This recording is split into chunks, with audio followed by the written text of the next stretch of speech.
This is a video demonstration on liabilities. In this video, I'm going to work the solution to example number 9.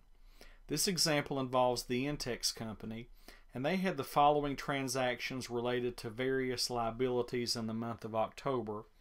And under the requirements, we simply are required to prepare the necessary journal entries for all of these transactions. So the first transaction occurred on October 1st.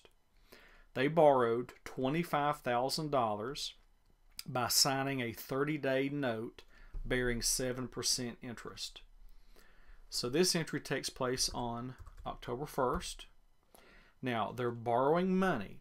So since we're borrowing money, we want to debit cash to show that we are receiving the cash. But at the same time, we're obligated to pay that back. So that's a liability. So the liability that I want to credit is note payable rather than accounts payable, because this one clearly is a note. It says that they signed it and it bears 7% interest. So anytime it's a written agreement and there's interest involved, it's definitely a note.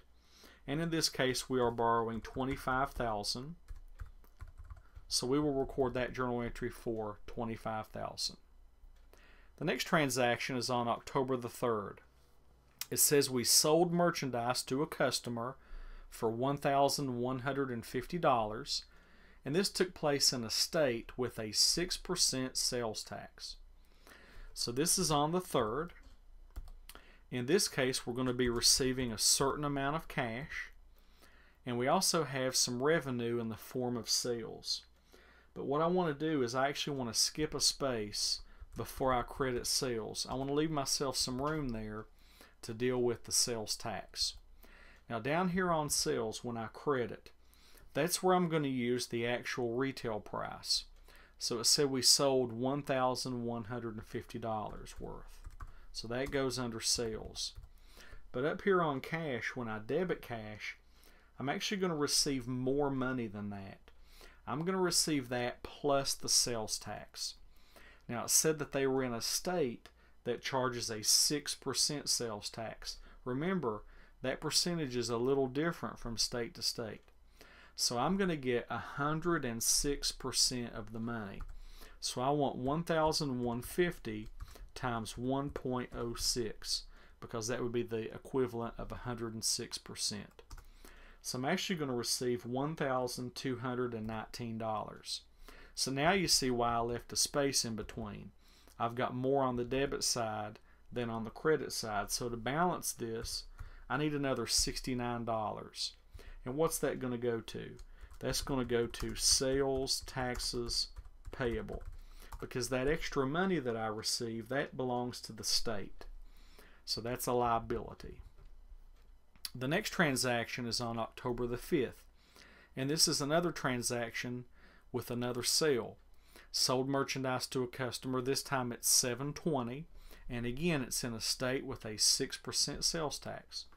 So this is on the 5th, and again I'm going to receive a certain amount of cash.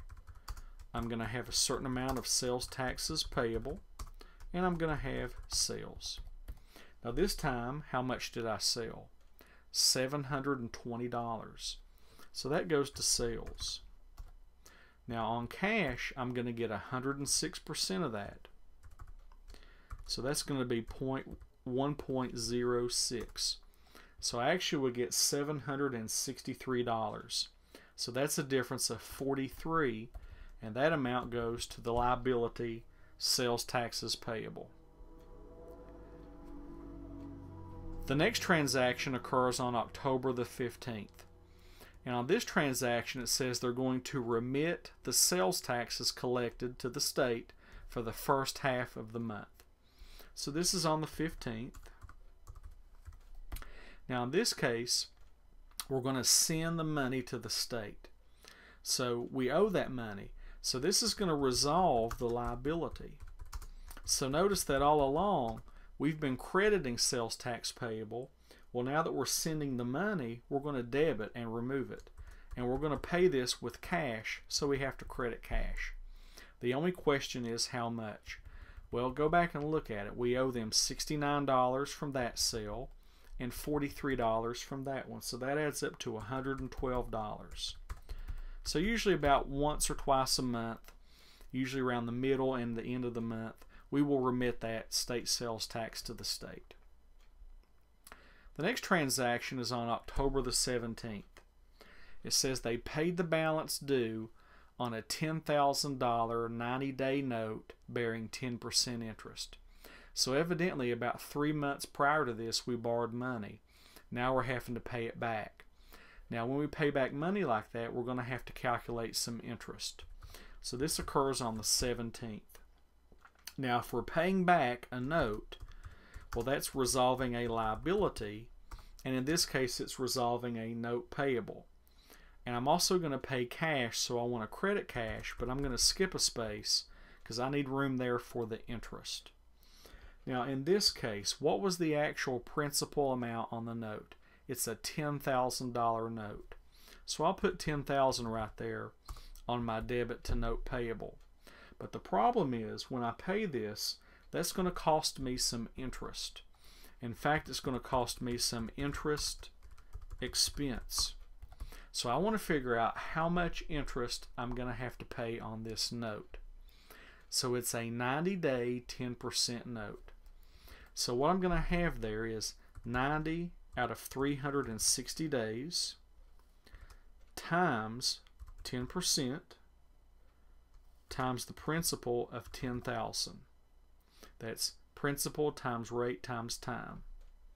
And in this case, I've got a fraction in there, so I want to make sure that that is accounted for separately. So ultimately that's $250 worth of interest. So that's going to go there for interest expense. So when I pay the cash, I'm actually going to pay $10,250, the principal plus interest. The next transaction is on the 25th, another sale involving sales taxes. So this is on the 25th. I will receive cash. I will owe a certain amount of sales taxes payable, and I'll have some revenue in the form of sales. In this case, how much did I sell? $1,050. So that'll go to sales.